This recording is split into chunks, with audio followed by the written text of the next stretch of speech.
Olá, pessoal, tudo bem? São 18 horas, iremos falar sobre pedofilia. Tem alguém aí?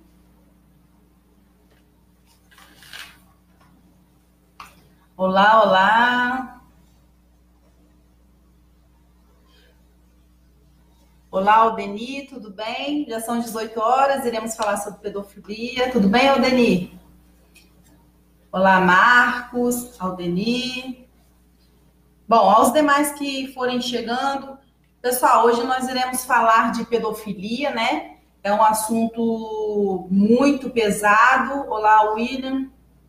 Porém, de assunto de questão de saúde pública, a gente tem que tomar ciência desse assunto, né, que tem tomado muita percussão na mídia, que tem se perdurado por muito tempo. E quanto mais a gente discutir esse assunto, melhor ainda, né?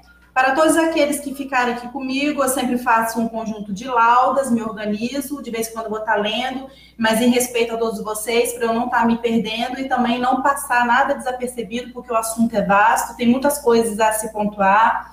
Para quem ficar comigo até o final, vai poder ver o que é pedofilia, se é doença ou não. Vou estar pincelando um pouco da lei de infiltração policial também virtual. Se bem que alguns amigos meus policiais pediram para eu não explanar, dizer como funciona, mas só dizer mesmo que existe, assim como dizendo mesmo para a sociedade que eles estão de olho, né, que tem todo um mecanismo de acompanhamento, mas não dizer bem como se ocorre, né? E vou estar dizendo também, dentro da constelação familiar, também como que acontece o ato de pedofilia, porque a psicologia tem uma grande diferença da lei, né? A lei veio ver o indivíduo praticante, aquele que infringe a lei. Né? A psicologia já vê aquelas duas vertentes, ou seja, os dois lados. É tanto da vítima quanto do pedófilo. E eu vou estar falando isso dentro da constelação familiar, trazendo as três leis, né, de Bert Helling. Não sei se vocês conhecem, a gente vai estar falando sobre isso também. Vou estar falando também das características do pedófilo, característica também da vítima. Vou estar falando também da lei de alienação parental, o que ela tem com a pedofilia, né? Porque eu trouxe aí uma relação para estar mostrando para vocês. E também vou trazer um pouquinho do ECA, né? Porque já que a gente está falando de pedofilia, a gente está falando de criança, os crimes, né? Estão prescritos, expressos onde? No ECA, né? A partir do seu artigo 240. Então a gente vai estar pincelando, tá? Então vou começar aqui, gente. Quero agradecer a todos que estão aqui comigo, tá certo? Tem algumas pessoas aqui acusando aqui que está aparecendo para mim, as demais estão em outros Facebooks que eu tenho, então não aparece aqui que está aparecendo aqui, está participando com a gente. E bora falar de pedofilia, né? Pedofilia é um assunto muito pesado, é aquilo que eu tinha falado, mas a gente vai tentar aqui discorrer de uma maneira mais natural, de uma maneira mais agradável, para não estar pesando muito, porque o assunto em si ele pesa muito. Vai ter horas que a gente vai ter até vontade de chorar, vamos supor, né? Alguém em casa se remete a alguém que tenha sofrido, né? Pedofilia na família, ou se remete a um amigo, ou filho de um amigo, e a gente traz isso para o nosso consciente, tirando o subconsciente, do inconsciente, aquilo que, né, nos ocorreu à nossa volta, é um assunto que mexe muito em falar disso, né, levanta muitas questões, muitas emoções, mas é preciso a gente falar, tá? Vou entrar aqui primeiramente de estar falando que 18 de maio é o dia que se comemora o Dia Nacional contra o Abuso Sexual de Crianças, tá? Então, um dos motivos de eu ter falado agora sobre a pedofilia é também em homenagem ao dia 18 de maio, que se comemora o Dia Nacional contra o Abuso de Criança. Bom, Michele, se acontece abuso, se acontece explorações sexuais contra crianças, por que esse Dia Nacional não se chamou contra abuso e exploração sexual de crianças? Porque a gente vai ver aqui que o abuso sexual ele está de 72%, tá? Aparecendo para a gente na estatística, e 20% exploração sexual, sendo que o abuso sexual é aquele, né, desde o mais insinuoso, desde aquele mais disfarçado, já a exploração sexual não. Aqueles que têm prostíbulos, onde crianças trabalham nele, e adolescentes, né, onde trabalham, não, são explorados, né, sexualmente. Então, por isso que o Dia Nacional, ele é contra o abuso, porque mais se perdura, mais se acentua o abuso, que é 72%, e 20% é a exploração sexual. E esse dia, 18 de maio, ele é em homenagem a Araceli Crespo, que é uma criança de apenas 8 anos de idade, tá, gente? Que foi raptada, estuprada pela classe média alta, rapazes da classe média alta, que na verdade não foram punidos na época. Então, por isso se deu aí a... Tô tentando cruzar minha perna aqui, que eu tô numa mesa aqui bem dificultosa aqui, mas já melhorou. Por isso que nasceu esse Dia Nacional contra o Abuso Sexual da Criança, tá? Em homenagem a essa criança de 8 anos, Araceli Crespo, tá? No Espírito Santo. Quero aqui também parabenizar a Polícia Federal também pelo trabalho, tem feito um trabalho muito lindo, não sei se vocês têm acompanhado na mídia, cumprindo aí cumprindo mandados de prisão em 8 estados, tá? Em todo o Brasil, muito acentuada aí no Rio de Janeiro, que triste, né, minha cidade, porém eu moro em Brasília, mas é minha cidade, Rio de Janeiro, acentuada aí os mandados aí no Rio de Janeiro, Norte, Nordeste, a gente sabe que o índice de prostituição infantil, de exploração infantil e abuso infantil, sexual infantil é muito grande, né? E quero também parabenizar também a Polícia Civil também, né, gente, pelas investigações, as infiltrações virtuais, que faz também um trabalho muito lindo. A gente tem que parabenizar mesmo, dê de César o que é de César, a gente tem que elogiar aqueles que fazem pela gente, né? Corrupção existe em todas as profissões, mas eu sou, como se diz, sou suspeita, né, porque eu adoro a polícia, então tudo que eu posso elogiar, tudo que eu posso... tá elevando essa classe aí, eu ajudo, porque são as pessoas que deixam o conforto da casa para fazer a nossa segurança, e a gente tem que reconhecer, embora a mídia, né, tenta queimar o filme, vamos dizer assim, a grosso modo, né, dessa classe. Também quero homenagear aqui, também parabenizar nesse trabalho contra a pedofilia, o promotor de justiça, Carlos José, o famoso Cazé, o pessoal chama ele de Cazé, que trouxe aqui uma obra muito linda, uma iniciativa através de um livro, tá, gente, que chama Todos contra a Pedofilia, da editora Arraiz Editores. Isso aqui eu tô fazendo uma introdução enquanto as outras pessoas chegam, tá? E nesse livro, eu achei muito bacana que ele traz a lei da dignidade sexual, né? Porque se você tem ali a sua questão sexual, o seu gênero em si, não tem por que as pessoas virem infringir o seu direito. Você tem a sua dignidade sexual, você tem o seu direito de se impor, se você quer ou não, você tem o seu corpo, você é um ser pensante, né? Não tem que ter essa violação. Então, muito legal trazer essa lei de dignidade sexual. Nesse livro ainda traz lei contra a pornografia infanto-juvenil, traz a lei Joana Maranhão, histórias, relatos verídicos, depoimentos. O que eu achei mais bacana ainda, que traz depoimentos e fatos verídicos, né? Tudo que a gente precisa ver e saber para a gente mais credibilizar de que esse crime horrendo ele existe, né?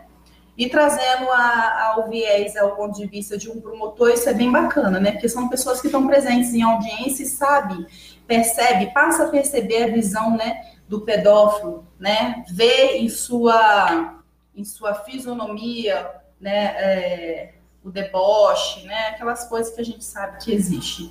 Então, poder passar isso para um livro é muito bom. Então, quem quiser e puder, compre, super indico, tá? Do Carlos José, o Cazé, promotor de justiça.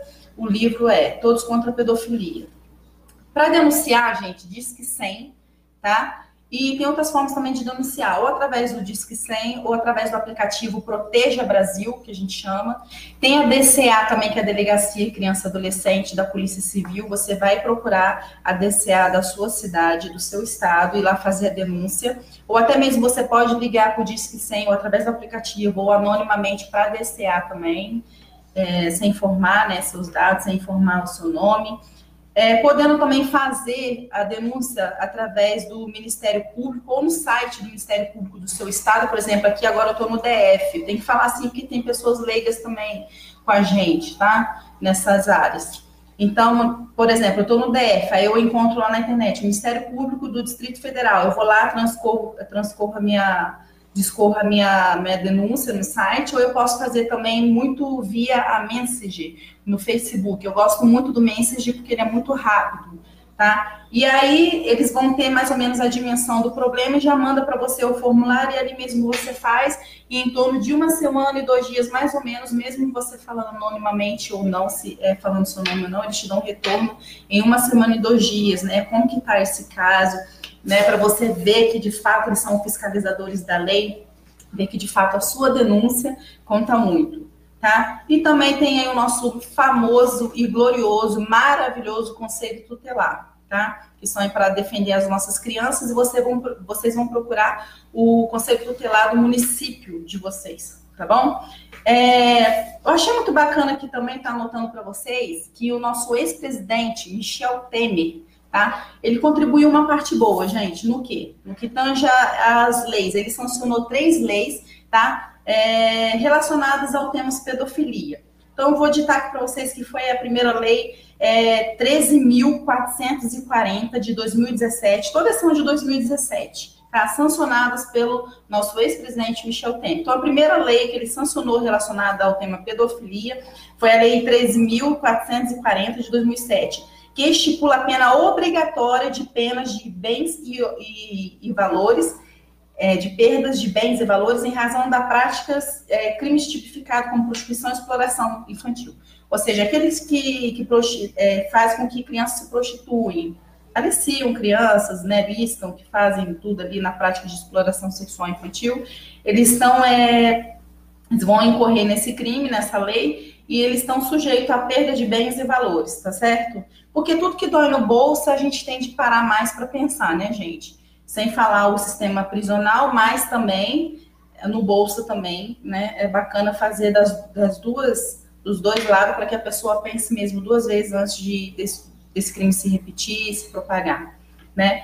A lei também 13.441 de 2017, que prevê a infiltração de agentes de polícia na internet, né, contra a dignidade sexual, que é os nossos maravilhosos aí, agentes da Polícia Civil, que faz essa infiltração virtual, tá? Que eu já fiz aqui já dei meus parabéns no início da aula, faz um trabalho maravilhoso. Então, no que tange a abuso, gente, a gente vai até a Polícia Civil. No que tange a compartilhamento de imagens, a gente vai até a Polícia Federal. E tem a terceira lei também sancionada pelo nosso ex-presidente Michel Temer também, que é a lei 13.431 de 2017, estabelece escuta especializada e depoimento especial. Então, essa escuta especializada e depoimento especial é direcionada à vítima e testemunhas, tá? Nesse crime de pedofilia. Muito bacana aí as 3 leis sancionadas pelo nosso ex-presidente Michel Temer. Tá vendo? Deixou aí uma grande contribuição, né? Vamos ao tema, então, gente. O que seria pedofilia? Vocês sabem o que é pedofilia? Vamos lá, vocês sabem o que é pedofilia? Bom, tem gente mandando carinha aqui de que tá rindo, acredito que é porque eu esteja bonita, né? Porque o tema é de suma importância, não tem motivo para que rir, né? Mas a gente sabe que tem aqueles haters, né? Pessoas que disfarçam de fake e quer, né, tirar a paz, quer tentar, né, tirar o foco do assunto. Mas, enfim, eu sou o tipo que é aquilo que eu sempre falo, né? Eu sou o tipo de girafa. Eu como lá em cima da árvore o fruto, né? Eu não sou estilo tartaruga que come aqui embaixo. Então, minha visão é lá na frente, então pode mandar carinha de que tá rindo aí, tentar tirar o foco que não vai funcionar, viu, haters? Mas mesmo assim, muito obrigada, porque se não fosse por eles também a gente não teria Ibope, né? Que eles ajudam no nosso Ibope. Mas vamos lá, vamos falar de pedofilia, tá? Pedofilia, vocês sabem o que é pedofilia? Bom, pra gente, eu vou falar dentro de um viés aqui, tá? Da psicologia, da terapia. Eu não sou psicóloga, tá? Eu sou pedagoga e as minhas pós-graduações é dentro da terapia, ou seja, eu sou pedagoga terapeuta. Eu não sou psicopedagoga, não sou psicoterapeuta, porque eu não tenho psicologia. Eu sou pedagoga terapeuta, ou seja, formada em magistério, em pedagogia e tenho lá minhas pós em terapia.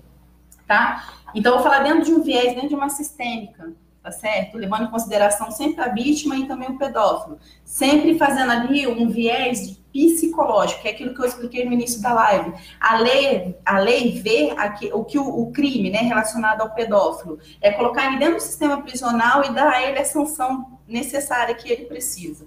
Já a psicologia, não, sempre vai haver um sistema, ou seja, a família é um sistema, a sociedade é um sistema, a psicologia, a terapia sempre vai ver dentro de um viés de duas figuras, ou seja, a vítima e o pedófilo. Então, levando em consideração aqui, retomando que é pedofilia parte da etimologia da origem grega, tá? Que é paidos, quer dizer crianças, tá? E filia quer dizer amor, amizade, ou seja, define-se pela parafilia, ou seja, as práticas sexuais com pré-pubres, crianças. São aquelas pessoas que, de fato, gostam, assim, estritamente de criança, restritamente criança, excepcionalmente criança, ou seja, eu quero deixar isso bem claro porque, olha só, a pedofilia, pra gente, é uma patologia, no sentido de psicologia, né? É uma patologia. E para ser uma patologia, ou seja, um transtorno sexual, o que seria essa patologia? A gente tem que levar em três pontos em consideração para a gente intitular como patologia, que é a recorrência e a manifestação dos sintomas e intensidade, né? Um exemplo disso é o esquizofrênico. Vamos fugir aqui um pouco do pedófilo para você ter noção do que é uma patologia. O esquizofrênico, ele foge um pouco da realidade que ele está, né? Ele cria um mundo paralelo à realidade. Ele acha que ele é extremamente rico, um exemplo, sendo totalmente pobre. Ele cria um mundo para ele. Então, para ter esse transtorno, para se ter essa patologia, a gente tem que levar em consideração os 3 pontos que eu acabei de falar. A recorrência, a manifestação dos sintomas e a intensidade. Ou seja, a pedofilia é considerada como uma patologia. Ou seja, ela tem esses 3 pontos, que é a recorrência, a manifestação dos sintomas e a intensidade. Mas, Michele, se a pedofilia ela é considerada como uma doença, por que a gente, como se diz, pune o pedófilo? Porque o que acontece? Eu quero deixar isso bem claro. Todo pedófilo, ele é doente, porque ele tem uma patologia, né, que incorre nessas 3 condições que eu falei. Então, vamos lá, o pedófilo, ele é doente, né? Ele gosta exclusivamente de crianças, de pré-púberes, que a gente chama. Por isso aí deu origem dessa palavra, pedofilia, né? Que é o paidos e filia. Mas o que acontece?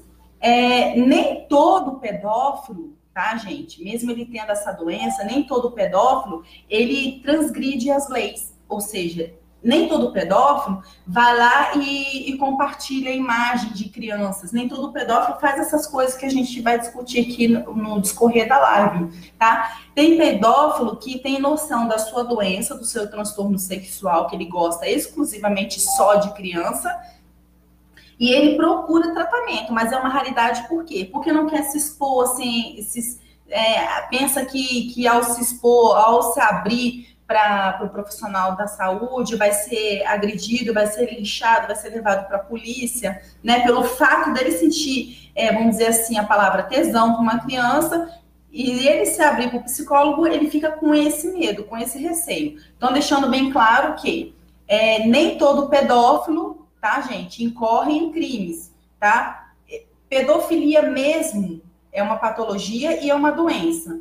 Mas tem aqueles que não incorrem em crimes, tem aqueles que têm a noção de que é doente e vai procurar tratamento, ok? Então, por isso que a gente pune, né, através de leis, os crimes de pedofilia. Por quê? Porque tem aqueles doentes pedófilos que praticam crime de pedofilia, são pedófilos, são doentes, mas alguns que praticam crime de pedofilia, mas tem aqueles também que não são pedófilos que praticam o crime de pedofilia. Ou seja, se eu não sou pedófila, se eu não gosto exclusivamente de criança, tá, gente? Deixa isso bem claro. Se eu não sou pedófila, se eu não gosto exclusivamente de criança, mas eu compartilho, eu alicio crianças, eu exploro crianças, né, assim, no que tange ao viés sexual, eu também vou responder o quê? Criminalmente, nos crimes de pedofilia, tá? Por isso que eu tô respondendo aqui, que tem muita gente me perguntando, mensagem, Michele, se pedofilia é uma doença, por que se tem punição de prisão para os crimes de pedofilia? Porque nem todo pedófilo transgride a lei no crime de pedofilia. Tem aqueles que reconhecem sua doença e vai procurar o tratamento, e tem aqueles que não recorre ao tratamento e explana isso, vai através de crimes de pedofilia. E tem aquelas pessoas também que não sofrem de pedofilia por não gostar exclusivamente de criança, né? Mas incorrem nesses crimes por essas questões de tipos penais que eu enumerei para vocês. Tá bom? Isso ficou bem claro? Eu fui repetitiva, mas para deixar bem claro essa diferenciação, tá? Então, fiz aqui a comparação de pedófilo e crime, né? Que nem todo pedófilo pratica o crime de pedofilia, alguns procuram psiquiatras de tratamento, tá? Isso aqui eu já falei.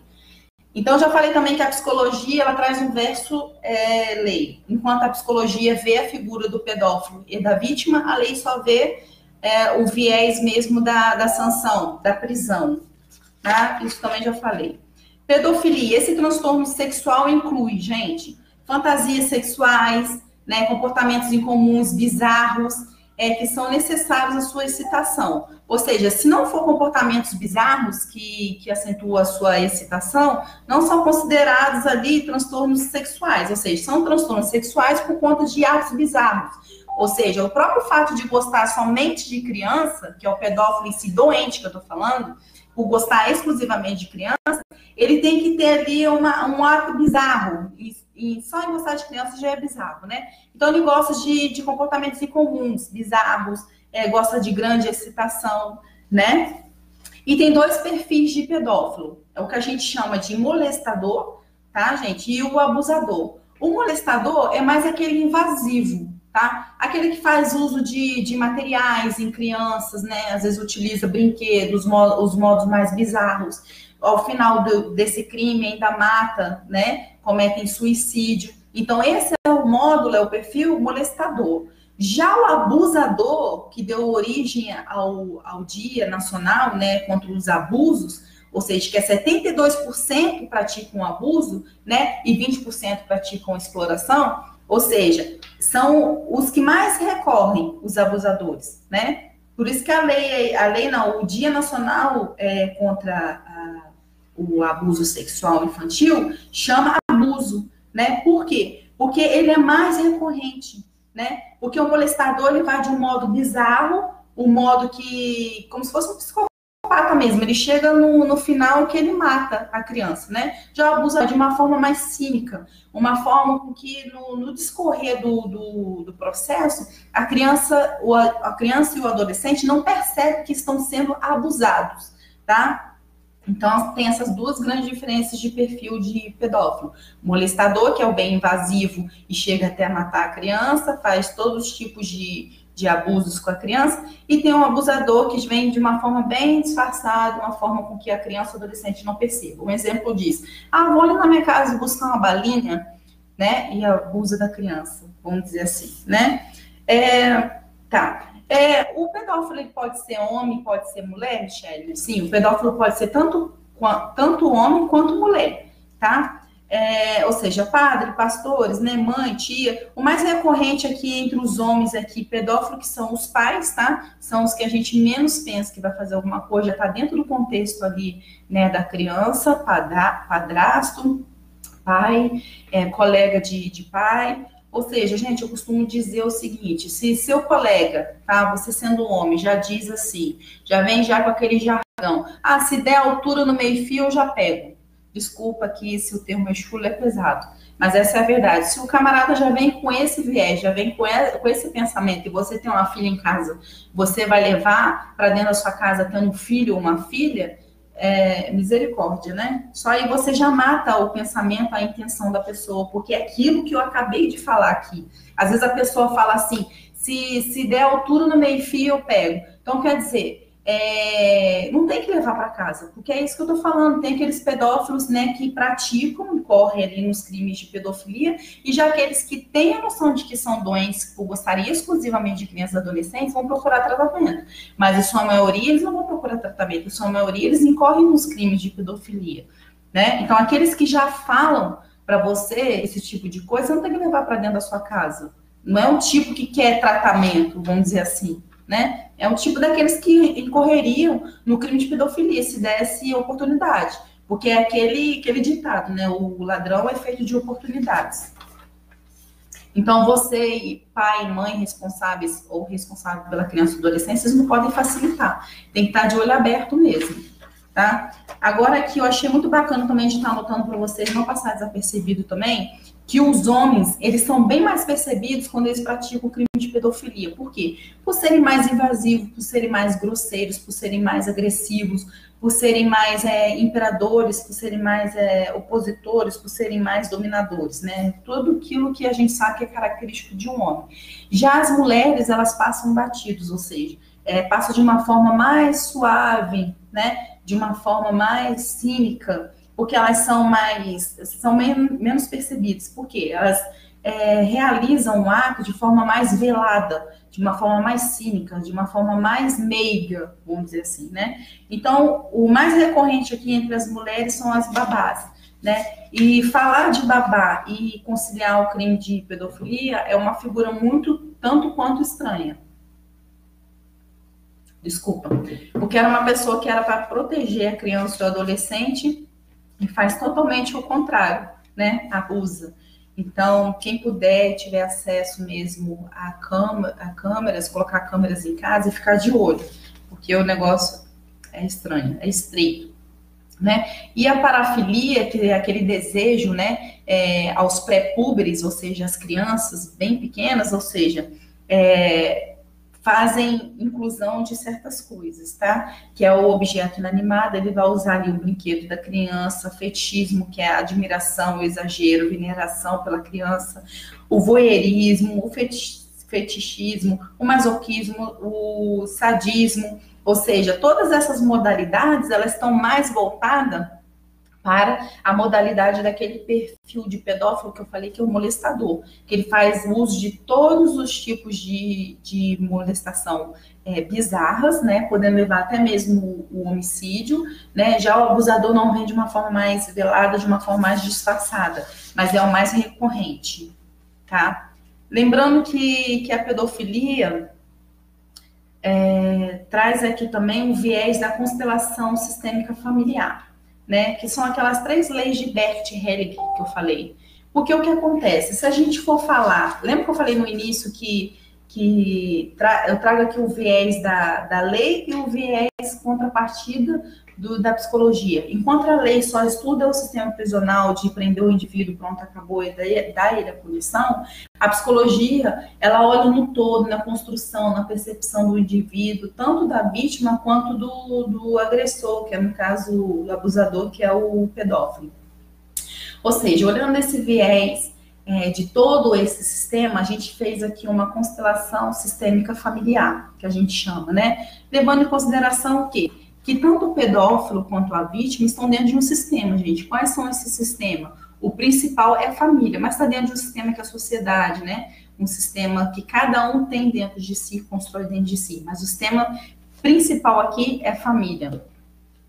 Então, ou seja, aí eu trouxe aqui dentro da constelação sistêmica familiar as leis do amor, né? Que é o que Bert-Helling traz, que é o pertencimento, a hierarquia e o equilíbrio. Ou seja, o pertencimento em qual sentido, né? Todos pertencem ao sistema, que aqui no caso é família. Então, tem aquela criança que é abusada e tem tanto o pedófilo, né? Que está dentro daquele contexto. Ou seja, levar em consideração o pertencimento e qual o sentido. Se você tem, tanto na sua família, uma vítima de pedofilia, você tem que trazer ao pertencer dessa família. Ou seja, quando você não olha o sistema todo da sua família, quando você deixa de lado alguma pessoa, seja ela por doença, seja ela por abuso, seja ela por falta de dinheiro que seja, e por ser um filho bastardo, quando você não chama para pertencer àquele sistema, esse sistema ele fica todo defasado. Ou seja, é um sistema que vai mexer em outro sistema. Ou seja, tanto o sistema da vítima, que se não for tratado, não for chamado ao pertencer, todos terem voz dentro dessa família, tanto o vitimado, tanto a vítima, tanto o pedófilo, se todos não tiverem voz dentro desse sistema, tende a gerar outros sistemas doentes.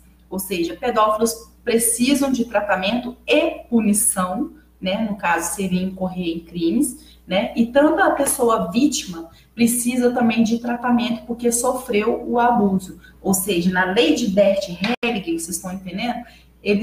O pertencer aí é não deixar tanto vítima quanto o abusador fora desse sistema.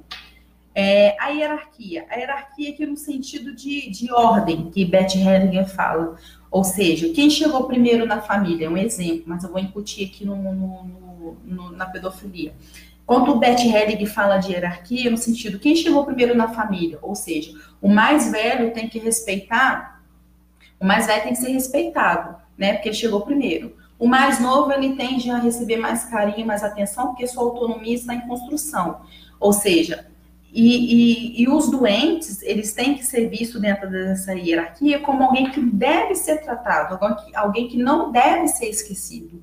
Vocês estão entendendo? Então, no sentido aqui das 3 leis de amor de Bert Hellinger, que a psicologia vê tanto a figura do pedófilo quanto da vítima, é chamar o pertencimento de todos dentro da família, dentro daquele sistema que não pode ser esquecido, que vai passando de geração em geração aquele sistema doentio, porque aquilo que nós falamos se trata de saúde pública, é um sistema entrando dentro de outro sistema. Ou seja, uma vítima entrando dentro de outra família, de outro sistema quando casar, se ela foi abusada. Né? Ficou claro melhor o exemplo assim? Se o pedófilo não for tratado, a geração posterior a ele tende a ser doente em alguma coisa, porque ele não foi tratado. Então, são sistemas que precisam ser tratados. Tá? E a terceira lei do amor aqui de Bert Hellinger no sentido de equilíbrio. Ou seja, se diz da troca. Se eu não recebo do meu pai, da minha mãe, é um exemplo para eu incutir lá no pedófilo, para incutir a terceira lei de Bert Hellinger, que é o equilíbrio. Se eu não recebo da minha mãe a troca de carinho, aquilo que me é por direito, quando eu casar, eu vou querer do meu marido, da minha mulher, dos meus filhos. Trazendo aqui para a pedofilia. Se eu recebo nesse ponto de equilíbrio, tá? Nessa terceira lei do equilíbrio, dentro do pertencer, que é a família, dentro dessa hierarquia, e dentro desse equilíbrio, se eu fui violentada dentro desse pertencimento, dentro desse sistema, qual a tendência? É eu me casar e querer, né? Eu vou de uma forma imprimir isso de forma negativa em quem eu tiver casado. Ou seja, é um sistema mexendo no outro sistema. Então, vítima, né? Para a psicologia, então, vamos esquecer as leis, as sanções. Tanto a vítima quanto o pedófilo, eles precisam de tratamento, tá, gente? Para a psicologia. Então, por isso que eu trouxe as 3 leis do amor aqui para vocês entenderem a constelação sistêmica familiar, poder entender esse sistema. Partindo da constelação de que todos e todos não devem ser esquecidos. Isso aqui eu já falei, que todos são sistemas, né? Tá. O que eu achei que muito bacana também que eu anotei para vocês, lembra que eu falei que o pedófilo em si, o pedófilo doente para a psicologia, é aquele que gosta exclusivamente de criança, né? Que é aqueles que gostam exclusivamente de criança, mas não necessariamente todos os pedófilos, né, incorrem em crimes. Ou seja, eles não vão divulgar, eles não vão fazer vídeo, né? Eles não vão, como se diz, aliciar a criança. É um exemplo, tá? Aqueles que procuram tratamento e aqueles que incorrem em crime. É isso que eu estava falando, né? Então, o meu ponto de vista de quando esses pedófilos que estão ali, enquanto aqueles, né? Aqueles que estão à procura de tratamento, que querem tratamento, mas não incorrerem, aquela parcela que não incorreram em crime, estão ali parados, ou seja, né, procurando tratamento, o que faz, como se diz, aguçar, né, que incorram em crime essa parcela que só está procurando tratamento, né, é o contexto social, o contexto moral, né, que eu observo. Isso tudo aguça as impulsões sexuais, que na verdade o pedófilo tem essa impulsão sexual, né? Então, em quais fatores? Aí eu anotei aqui fatores históricos, por exemplo, ditando um exemplo aqui para vocês. Em 400 a 200 antes de Cristo, os meninos eram masturbados antes de dormir, tá? E eram mantidos escravos sexuais. Isso é um contexto. Por que Michele, você está falando essas coisas? Porque tudo faz parte de um sistema. Lembra que eu falei que tudo que não foi tratado lá atrás entra no outro sistema e vai passando de geração em geração? Então, por isso que eu estou falando disso, tá bom? Outro sistema, tudo que incute dentro de um contexto social. Imperador Romano Tibério, tá? Ele tinha inclinação sexual por meninos, né? Ele achava que todos os meninos tinham que satisfazer seus desejos. Já outra coisa também hoje, tá? Levando para o dia de hoje, programas de televisão, tá? Incute muito na vida das crianças a erotização, ou seja, eles erotizam tanto, tá, gente? É como se fosse um trabalho muito bem arqueado, um trabalho muito bem articulado, sem que perceba de maneira direta, tá? E arquitetam de uma forma que ninguém percebe. Por exemplo, o programa Raul Gil está tendo agora o Funkeirinho, né? Que é o concurso de crianças que dança mais funk. Se vocês vissem o short das meninas de 6 anos, 7 anos, vocês iam ficar horrorizados. Mas o que acontece? Quando eles dançam essas letras, né? Começa a incutir no inconsciente das crianças essas mensagens, né? As mensagens que levam a menção ao quê? Ao corpo, né? Culto ao corpo, culto ao bumbum, né? O que tem que aparecer mais, acentuar mais, as partes pélvicas, né? As partes do seio. Então, as funkeirinhas dentro do programa Raul Gil estão se vestindo dentro daquela modalidade, dentro daquelas músicas, incutindo de forma indireta, de forma implícita, né? Aquelas ideias. Ou seja, dentro desses contextos que eu trouxe aqui sociais, para mim, ao meu ver, ele só aguça mais ainda aquela parcela de pedófilos que estão só procurando tratamentos, que ainda eles não incorreram em crimes, tá certo?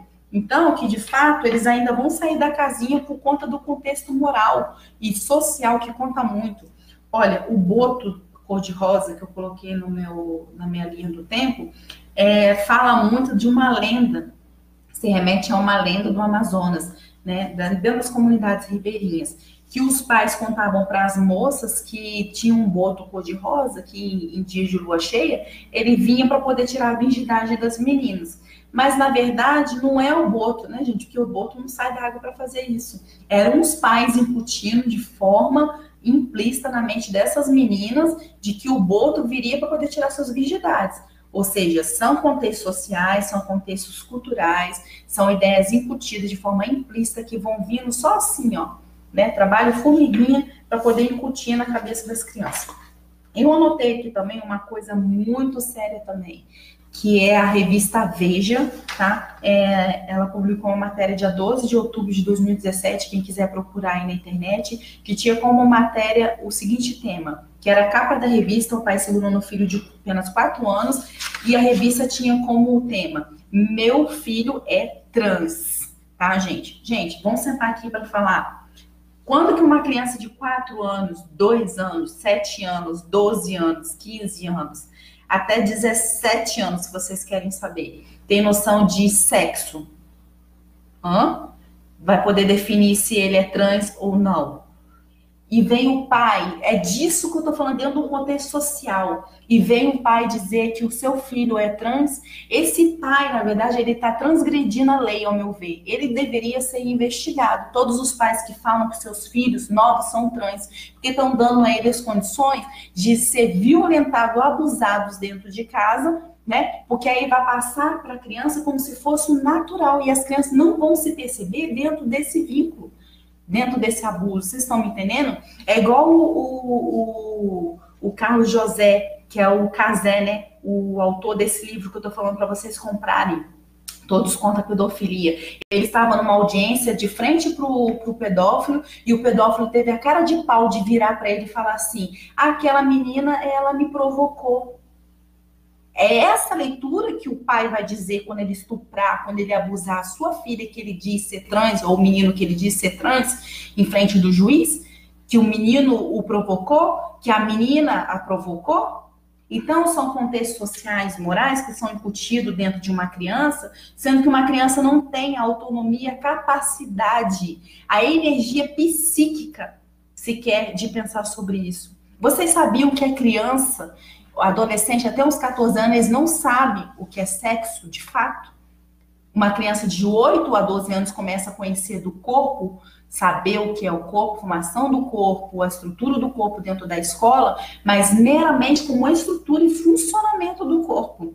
Mas a palavra em si, sexo, a criança e o adolescente não entende. O que tem ali na criança e no adolescente, que pra gente é sexo hoje, porque tá tudo moldado, tudo prontinho, porque a gente veio caminhando etapas, que na verdade não foi queimado, para a criança, a sexualidade ali são energias sexuais.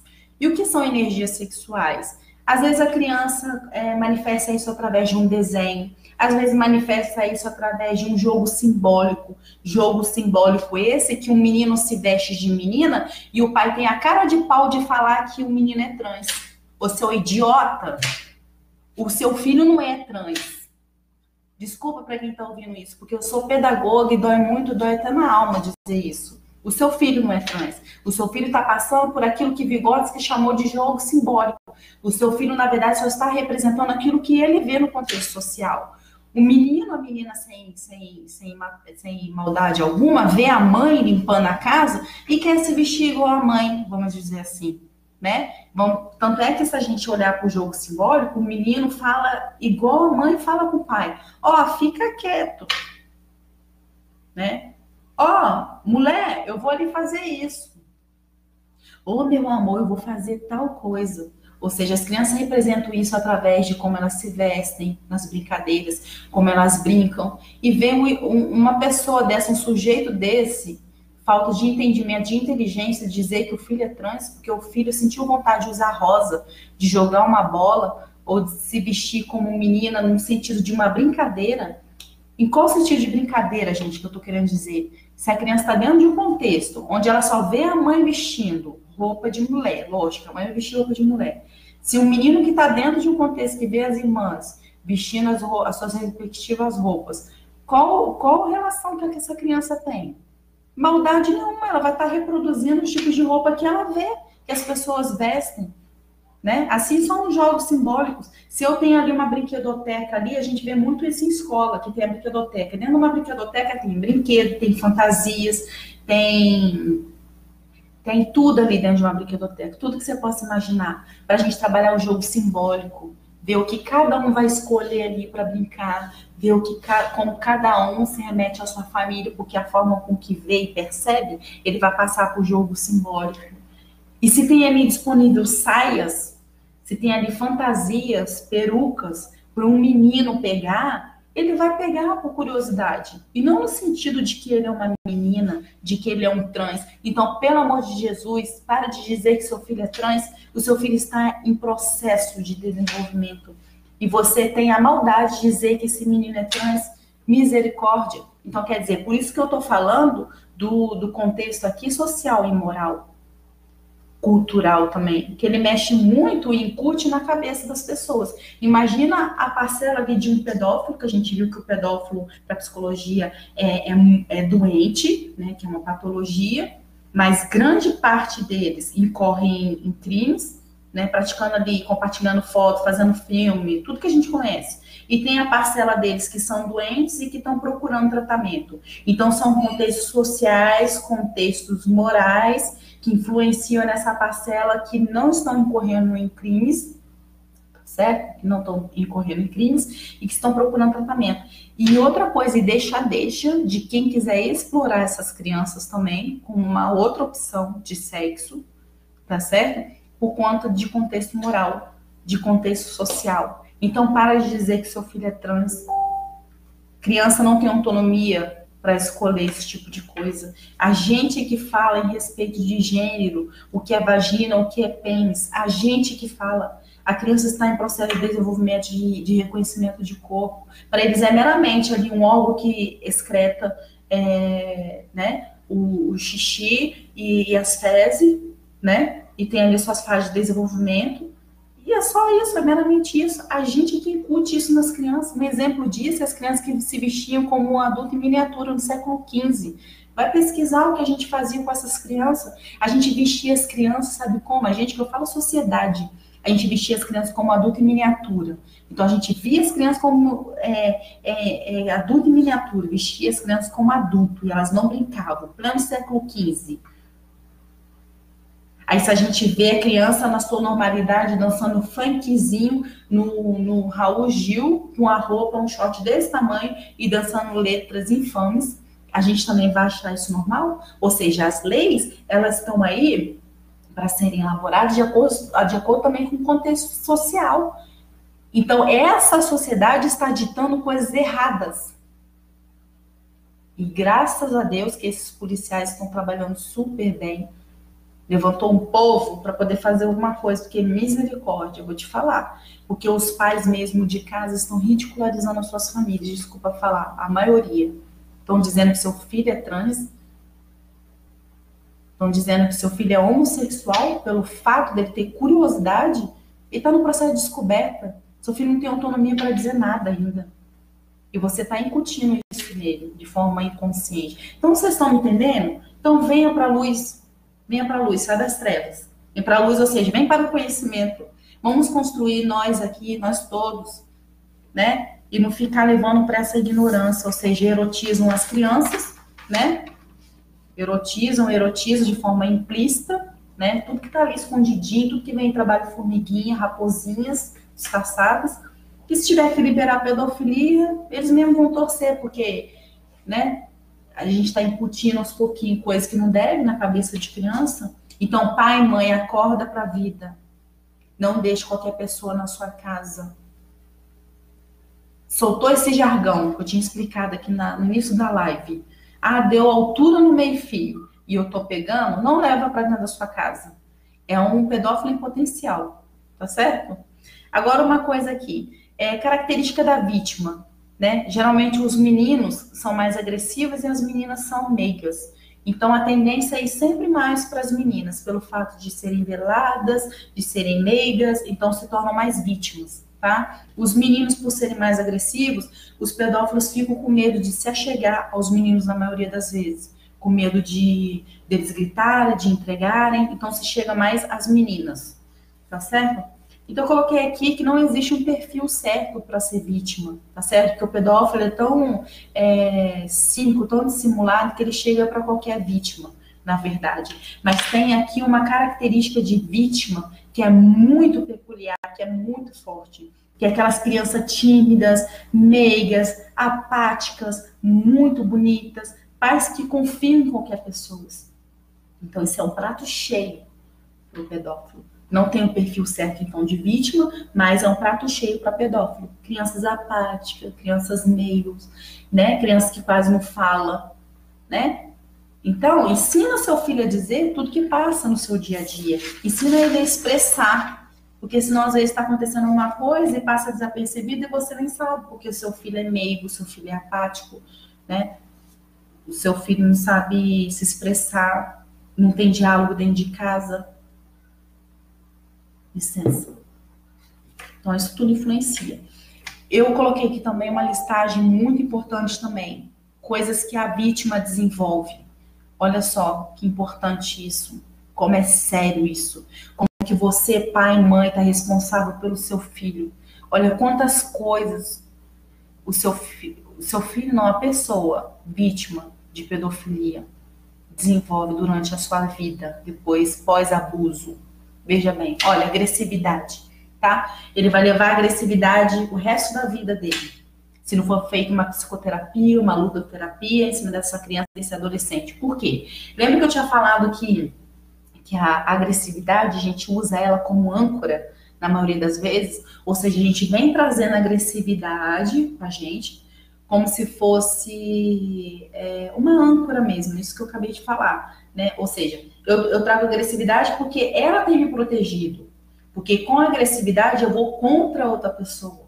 Então eu me torno uma pessoa agressiva. Eu acho que só dessa forma eu vou sobreviver. Só dessa forma que eu cheguei até aqui, com a agressividade. Então faça-se da agressividade uma âncora para a vida. Então se torna uma pessoa fria, uma pessoa agressiva. Tá certo? E a agressividade é uma das emoções que a gente tem. A gente tem mais de 35 emoções, né? Então, agressividade, tá agressivo, tá irado, tá feliz, tá triste, isso tudo são emoções que oscilam. Então, ser agressivo de vez em quando para colocar um limite no outro, ou seja, não, até aqui é meu limite. Então, a agressividade até esse ponto, ela é relevante.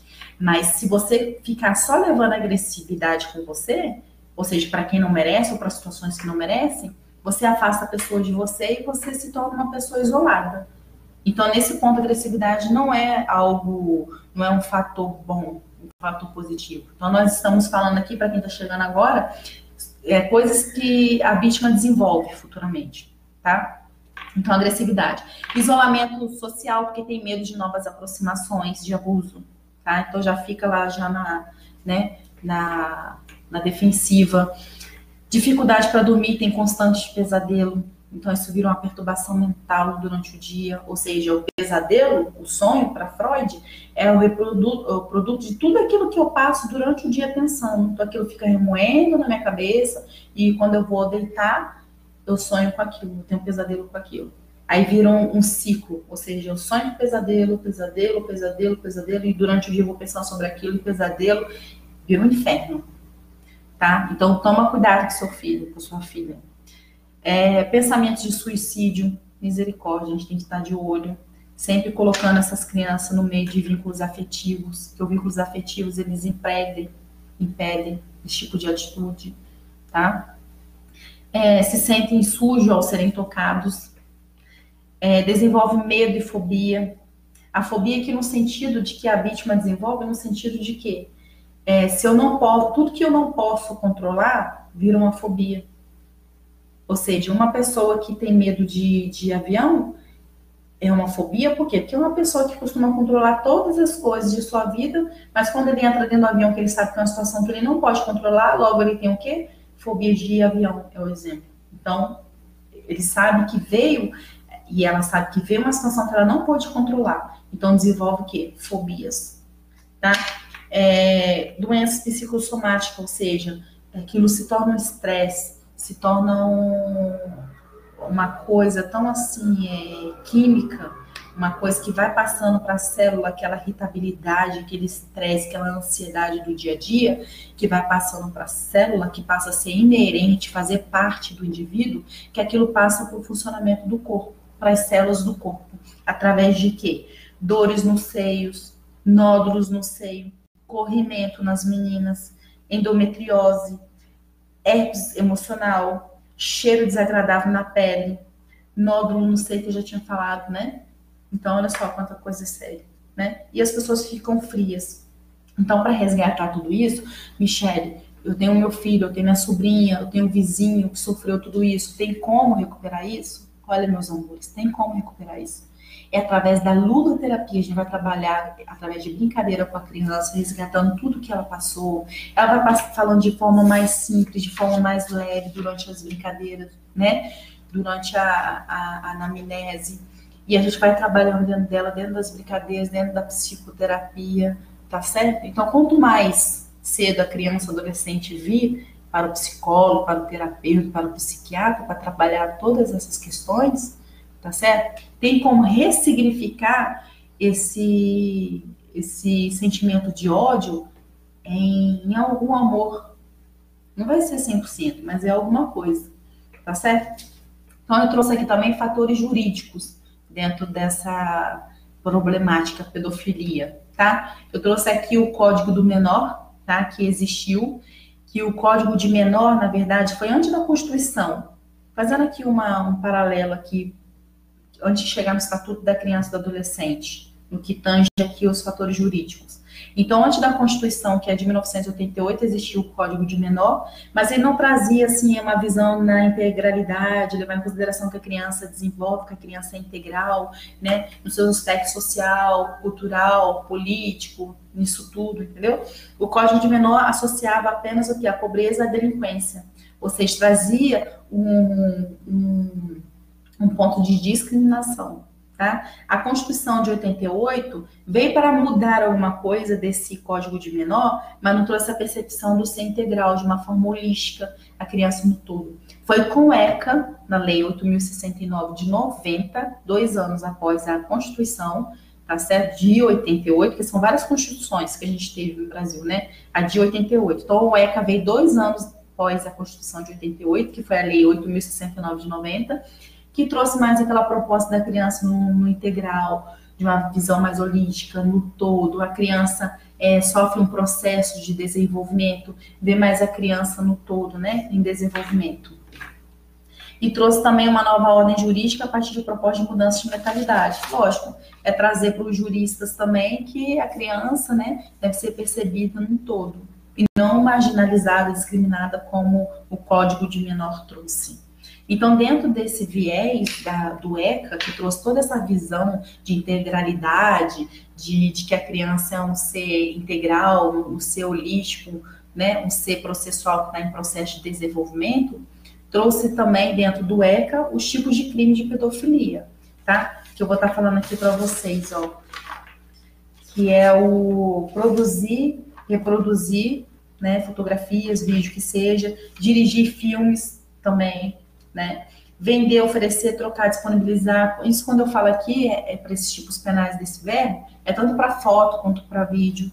Aliciar, ou seja, assediar as crianças e adolescentes também é crime de pedofilia. Adquirir, possuir, armazenar por qualquer meio, foto e vídeo, qualquer meio aqui no sentido de que dispositivo físico, através de CD ou disquete, que nem existe mais, pendrive, no HD do seu computador, isso tudo é crime de pedofilia.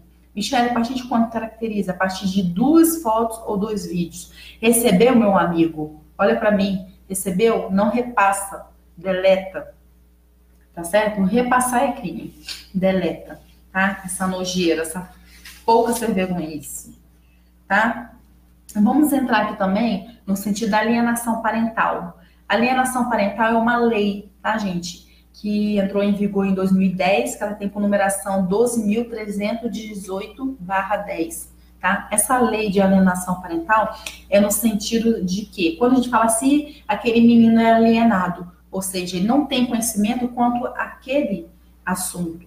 E aquele menino é alienado na educação, a educação, ou seja, é alienado para os assuntos da educação, não tem conhecimento tanto aquilo. Então, a lei de alienação parental é no sentido de o pai ou a mãe alienar o filho quanto a outra parte, ou seja, deixando de falar para o filho ou para a filha aquilo de bom que o pai e a mãe faz, né? Omitindo, ou seja, fazendo a caveira da outra parte para essa criança. Desculpa o termo, mas para cair num senso comum, para que todos possam compreender. Então, fazendo a caveira, né, do filho, da outra parte, né? Ah, seu pai é um safado. Ah, seu pai fez isso. Ah, seu pai é aquilo. E tem ainda aquelas pessoas mais ruins ainda, que vem e fala, você tem 12 anos, mas você sabia que o seu pai, quando você tinha 2 anos, seu pai te tocou? Ou seja, às vezes o pai nem tocou, na criança e está dizendo que trocou a criança. Ou seja, é um tipo de alienação. Ou seja, você não está levando, você está alienando aquela informação, você não está levando, de fato, aquilo que lhe é devido sobre a outra parte, sobre o cônjuge, né? Então, eu coloquei aqui a lei alienação parental dentro desse crime de pedofilia, por quê? Porque muitos pais usam essa lei ao seu favor. Lembra que nós falamos no discorrer das nossas lives que a lei, em seu julgamento, para ganhar a causa, é você achar brecha dentro da lei? Né? Até você fundamentar naquilo que você achou, pô, isso aí eu vou fundamentar, isso aí eu vou levar para o juiz, isso aí eu vou levar em consideração. Então, muitos pais, nas más intenções, levam a lei de alienação parental para dentro desses crimes de pedofilia. Ou seja, enquanto a mãe está dizendo que o pai abusou do filho, tá? Vem o pai sagaz, com a ajuda de um advogado ou ser uma pessoa que entende da lei, fala, bom, eu vou usar a lei de alienação parental. Fala, seu juiz, eu não abusei dessa criança. O que essa mulher está fazendo contra mim é alienação parental. Ou seja, por isso que eu coloquei aqui a lei de alienação parental e consentido. Muitos casos também estão sendo julgados de uma forma que só Deus na terra. Porque ser juiz também, gente, é muito difícil. Imagina se dar uma sentença para uma pessoa. Você tem que saber muito bem o que você está fazendo.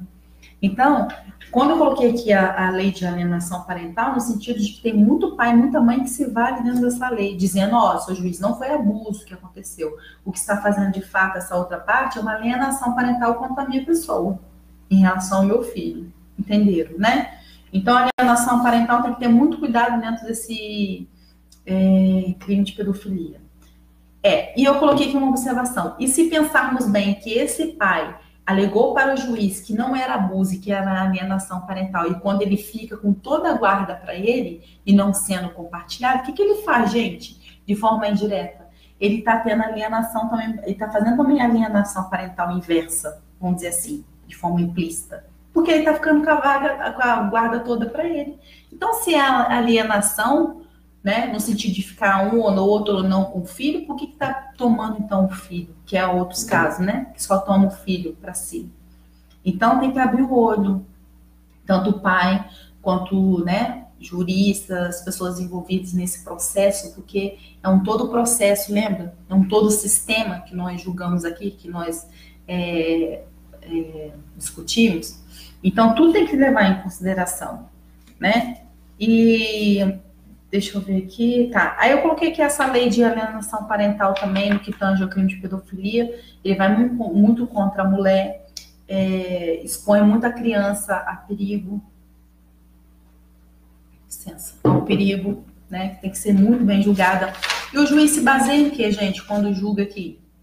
Né? Com quem vai ficar a criança dentro dessa alienação parental. Ele julga aqui dentro de um parecer de assistente social e um psicólogo, né? O Guido Palomba, o nome é Guido Palomba, tá? Que é um psiquiatra forense, ele é ótimo, excelente. Quem lê os livros dele ama. Não quer largar o Guido Palomba por nada. Pode ler todos os livros dele, todas as edições. Ele diz que o psicólogo normal é muito diferente do psicólogo forense. Então, dentro desse julgamento de alienação parental, de pedofilia, quem fica ou não com a guarda, esse parecer que o juiz leva em consideração, que é o assistente social e o psicólogo escolhido por ele, jurídico, né? Que é o psicólogo jurídico e o assistente social jurídico, na verdade. Eles têm que ter um olhar forense, né? Ou seja, a maldade, a intenção, o dolo das partes, né? Não julgar por julgar. Eu achei muito interessante isso, então por isso que eu discriminei e trouxe para vocês. E levar em consideração também que o judiciário ele é obstruído, né? Ou seja, há muitos processos, o judiciário gasta-se muito dinheiro, né? Então é uma série de coisas que precisam ser revistas, ser reavaliadas, ser reestruturadas, né? Então, claro que o judiciário, em algum momento, ele erra em alguma coisa. Então, as pessoas têm que estar atinadas a esse tipo de coisa.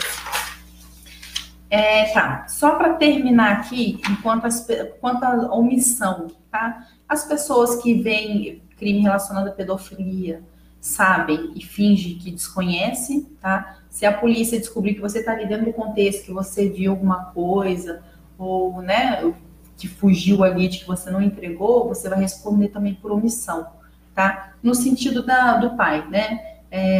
Abusa da filha, vamos supor, um pedófilo, o pai abusa da filha e a mãe tá sabendo, mas se omite, vai responder por omissão. Já aqueles relacionados a profissionais de educação, saúde, né, e profissionais afins que estão relacionados com a criança e tá sabendo desse contexto de abuso sexual e não fala, não entrega para a polícia, eles não vão responder por omissão, tá? Eles vão responder por infração administrativa. Vamos falar de competência da justiça. Isso aqui eu achei bem bacana também, estou trazendo para vocês. Vamos fazer a diferenciação de justiça federal e justiça estadual. Se eu mando foto ou vídeo dentro de um contexto de que eu tenho o destinatário certo, ou seja, eu estou mandando foto e vídeo dentro de um e-mail, que é um destinatário certo. Quero mandar para a Michele, micheleflemos@gmail.com. Esse é o destinatário certo. Se eu mando para essa pessoa, eu vou responder pela justiça estadual, para a competência estadual, tá? Por quê? Porque eu tenho um destinatário próprio para isso, um destinatário que eu deixei exclusivo para isso. Então, através de e-mail, através de mensagem, através do Facebook, que é um mensagem ali de mensagem, através do WhatsApp. Então, vou responder pela justiça estadual, competência estadual, da justiça estadual. Agora, se eu mandar compartilhar um vídeo, uma foto que seja dentro de uma web, que é para contexto internacional, para transpor outros estados, e que é internacional, e eu colocar lá na página da rede de computadores www, Aí eu vou responder pela competência da Justiça Federal, tá bom? Então, pincelando aqui, o abuso contra a criança, e você vai entregar na Polícia Civil, ok? Se for compartilhamento de foto, que seja do seu filho, sobrinho, ou que você está recebendo direto dessa pessoa, você vai procurar a Polícia Federal da sua cidade. Bom, eu disse tudo, tá? Então, só retomando aqui, que então pedofilia é o que mesmo, gente? Patologia, ou seja, para ser considerado patologia tem que ter três requisitos, que é o que eu tinha listado aqui para vocês: a recorrência, manifestação do sintoma e intensidade, sendo que a pedofilia tem tudo isso, tá? Falamos também que pedofilia se remete à parafilia, ou seja, ao prazer, ao pré-púbere, ou seja, a criança, tá certo? Dissemos aqui também que tem uma diferenciação de pedófilos, por quê? Porque tem aquele perfil do pedófilo que é mais disfarçado, né? Que é o mais disfarçado, que é aquele pedófilo abusador, que chega de uma forma mais insinuosa, né? Oferecendo balinha. E tem aquele perfil de pedófilo molestador, né? Aqueles que fazem todo tipo de modalidade com a criança e até mesmo levar ao homicídio, tá? Vimos também que homens são mais percebidos quando cometem o crime de pedofilia, e as mulheres menos, pelo fato de homens serem mais agressivos e mulheres serem mais meigas, e pelo fato da sociedade esperar mais meiguice por parte da mulher, né? Ela mais cínica, mais velada. Só fazendo aqui um VaptVupt, né? Falando do Disque 100 para denunciar, Proteja Brasil é o aplicativo, DCA, que é a Delegacia da Criança e Adolescente da Polícia Civil. Falamos também do Ministério Público para denunciar lá também, Conselho Tutelar.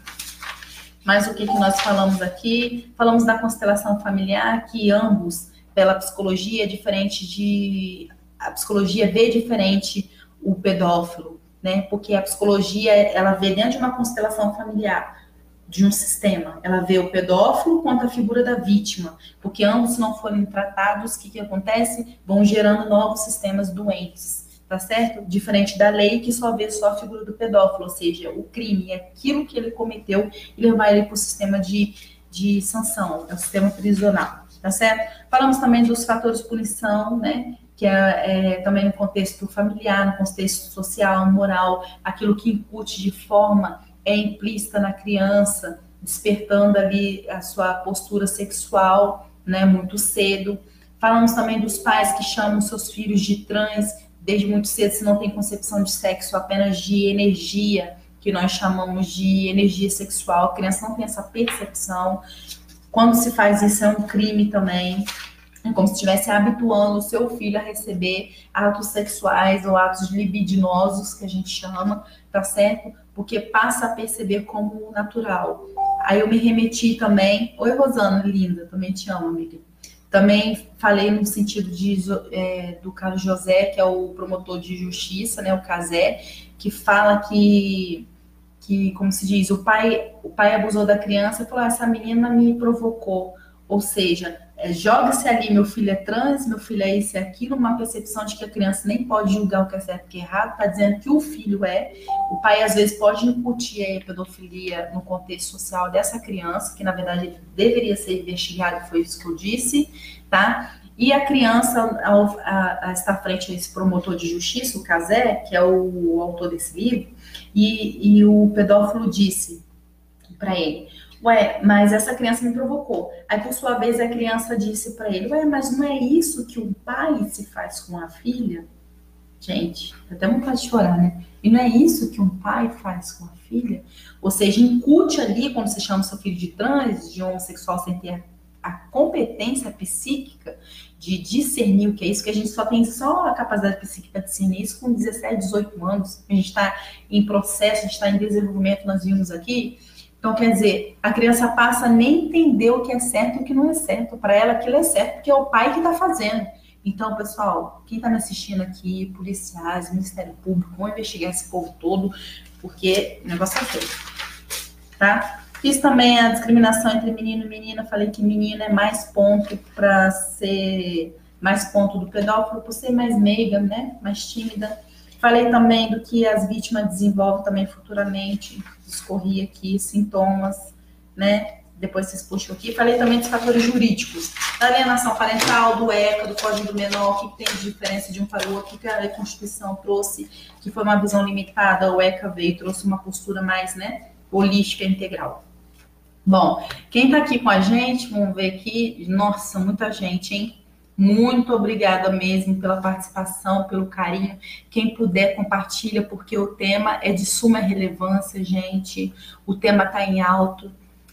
Como eu tinha lido aqui para vocês, desde 400 a 230 a.C. já acontecia essas práticas. A gente não pode coadunar com esse tipo de prática. A gente tem que compartilhar, tem que combater esse tipo de postura, tá?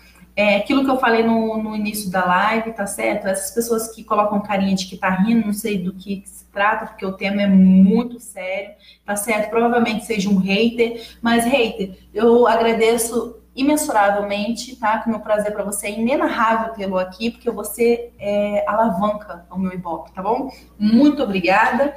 O que seria de nós se não fossem os haters, né? Os fakes. Então, aqueles que estão aí também, muito obrigada, um beijo, amei estar aqui com vocês, trocar o conhecimento, tá certo? Porque essa é a engrenagem da vida, a gente leva o que a gente tem de melhor para as pessoas, né? O respeito, o carinho, a admiração, o conhecimento científico, sempre estudando, viu, pessoal? Sempre agregando saber que isso é muito bom. E é um tema de suma relevância, por isso que eu preparei com o maior carinho para vocês, tá bom? Aqueles que puderem compartilhar, eu agradeço. O Ramos está aqui, o José, o William, a Rosana, o Manuel, a Vânia, a Janaína, a Ramona, a Solinéia, Alexandre, beijo. Beijo, Rosimar, Fernando, Claudinice, beijo a todos. Jesus Santos, Nivaldo, tá certo, gente? Fiquem com Deus, tá? Beijo, tchau.